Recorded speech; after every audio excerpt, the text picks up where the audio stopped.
अरे विनोद, तूने हलवाई को सारा सामान तो दे दिया है ना। अक्षय की शादी में कोई कमी नहीं रहनी चाहिए। आखिर सबसे छोटा भाई है तुम सबका। हाँ माँ, आप चिंता मत करो, मैं पूरा ध्यान रखूंगा। मंगल बेटा, तूने तो कहा था कि फूल का ऑर्डर दे दिया है, यहाँ तो फूल पहुँचे ही नहीं। अब क्या बहू की विदाई के बाद फूल आएंगे? माँ, मैंने अभी बात की है फूल वाले से, वो रास्ते में ही है। आप किशोर भैया से क्यों नहीं कहती कुछ करने को? किशोर पहले ही मेरे बताए काम कर रहा है। पास के सभी रिश्तेदारों और मोहल्ले वालों को कार्ड वही तो देकर आया था। रिसेप्शन के लिए हॉल भी उसी ने बुक किया था। टेंट कुर्सी वालों को भी तो वही देख रहा है। पर कई मोहल्ले वाले तो हमारे भरे पूरे परिवार से जलते भी हैं। उन्हें बुलाने की क्या जरूरत थी? बेटा, शादी ब्याह में तो बुलाना ही पड़ता है, नहीं तो लोग क्या कहेंगे। दादी दादी देखो ना, हलवाई अंकल हमें लड्डू नहीं दे रहे, आप इनको डांटो ना। अरे चैन सुख दे देना बच्चों को लड्डू, क्यों तंग कर रहा है इन्हें? बीबी जी, मैं कहाँ मना कर रहा हूँ, लेकिन लड्डू बनते ही ये बच्चे उठा उठा कर खा लेते हैं। अरे मैं तो इन्हें थाल में रख के परोस भी नहीं पा रहा। भागो, अब कोल्ड ड्रिंक पीने चलते हैं। भागो भागो, अब कोल्ड ड्रिंक पीने चलते हैं। जैसे कि आप देख रहे हैं, आज इस घर के सबसे छोटे बेटे अक्षय की शादी है। घर में बहुत चहल पहल है। कुलभूषण की बीवी कमला को फुर्सत ही नहीं है कामों से, लेकिन कुलभूषण और घर के बाकी लोग कहाँ हैं? आइए देखते हैं। अजी, आप यहाँ आराम से बैठकर गाने सुन रहे हो और घर में अभी तक इतने काम बचे हैं करने को। अरे भाई, मेरे सबसे छोटे बेटे की शादी है, इसके बाद तो मैं अब चिंता मुक्त हो ही जाऊंगा। और फिर घर में तुम हो, बेटे बहुएं हैं, तुम लोगों के होते हुए मैं क्यों काम करूं? मैं तो शान से बेटे की शादी में जाऊंगा तैयार होकर। अरे ठीक है, अब आप आराम ही कीजिए। एक बार अभिषेक की बीवी आ जाए, फिर मैं भी आराम करूंगी और मेरी चारों बहुएं पूरे घर की जिम्मेदारियां संभाल लेगी। इतना कहकर कमला वापस अपने काम में लग जाती है। बेटा भी, तू अब तक तैयार नहीं हुआ? किससे बात कर रहा है फोन पर? तैयार कैसे हूँ?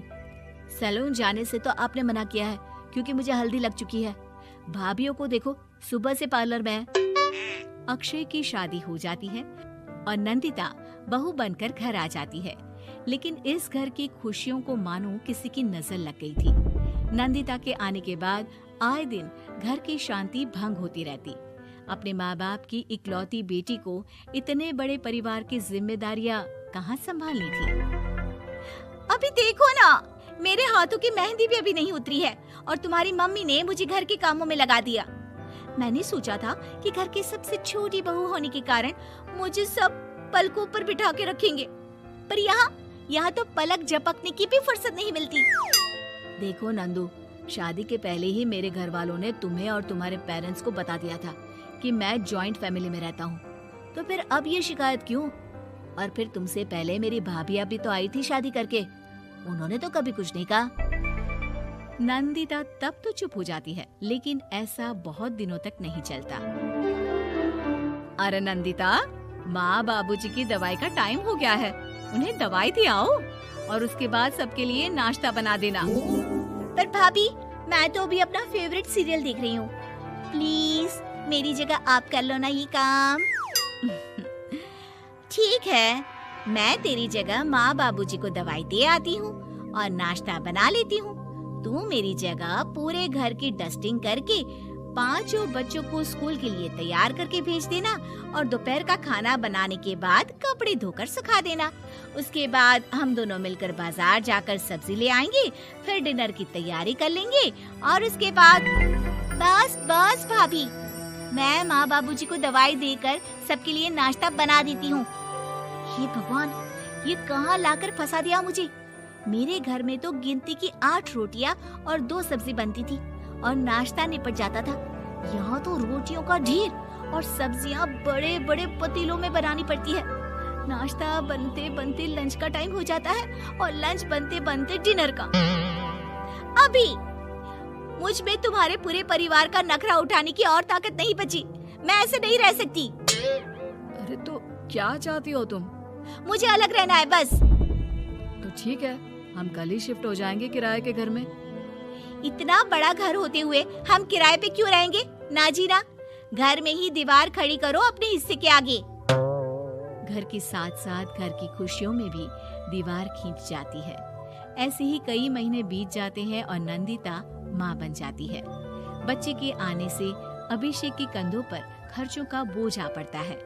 अभिषेक का बोझ कम करने के लिए नंदिता भी पार्ट टाइम जॉब कर लेती है, लेकिन इससे उसके सर पर नौकरी, घर और बच्चे की जिम्मेदारी बढ़ जाती है। नंदिता, ये क्या है? तुमने घर भी ठीक से साफ नहीं किया, ना ही मेरे कपड़े धुले हैं। चिंटू के बाल भी कटवाने जाना था, देखो उसके बाल कितने बढ़ गए हैं। अरे करती क्या हो पूरा दिन तुम? मैं करती क्या हूँ? तुम्हारा नाश्ता और लंच बनाने के बाद चिंटू को डे केयर सेंटर पर छोड़ कर आती हूँ, फिर खुद ऑफिस जाती हूँ। पूरा दिन काम करके आने के बाद बिना आराम किए बाजार से सब्जियाँ लेकर आती हूँ, घर आकर खाना बनाती हूँ, चिंटू को देखती हूँ और क्या करूँ मैं? तो किसने कहा था अपने सर पर इतने काम लेने को? मत जाओ ऑफिस। ऑफिस जाए बिना घर के खर्चे कहाँ से पूरे होंगे? चिंटू की डे केयर का खर्च, उसके लिए बेबी फूड का खर्च, प्रेस वाले का खर्च, ये सब तुम्हारी सैलरी से होता नहीं है। अगर परिवार से अलग नहीं होती तो इतनी मुसीबतें नहीं उठानी पड़ती तुम्हें परिवार के साथ मिलकर काम करने में दिक्कत थी, लेकिन काम तो अब भी बहुत है तुम्हारे सर पर। चिंटू को भी डे केयर भेजने की जरूरत नहीं पड़ती। उसको गोद में खिलाने के लिए दादा दादी और घर के सभी बड़े होते। उसके साथ खेलने के लिए उसके भाई बहन भी होते। मेरे तीनों बड़े भाइयों के बच्चे भी बड़े हुए हैं, लेकिन बिना महंगा बेबी फूड खाए, क्योंकि मेरी माँ और भाभियाँ बहुत अच्छे से जानती है कि बच्चे को क्या खिलाना चाहिए। बिजली के बिल जैसे खर्चे भी सब मिलकर बांट लेते थे, लेकिन तुम्हें तो सबसे अलग रहने में ही मजा आता है, तो अब शिकायत क्यों करती हो? बस करो अभिषेक, बस करो। मैं मानती हूँ कि मैं गलत थी। मेरे एक गलत फैसले ने हमें बिल्कुल अकेला कर दिया है सबसे। एक घर में होते हुए भी हम बाकी परिवार से अजनबियों की तरह रह रहे हैं। अभिषेक और नंदिता की सारी बातें घर के बाकी लोगों को सुनाई दे रही थी। तभी कमला बोल पड़ती है। अरे नंदिता बहू, किसने कहा कि तुम अकेले हो? तुम्हारा इतना भरा पूरा परिवार है ना तुम्हारे साथ। हम तो बस ये चाहते थे कि तुम अपनी गलती समझ जाओ।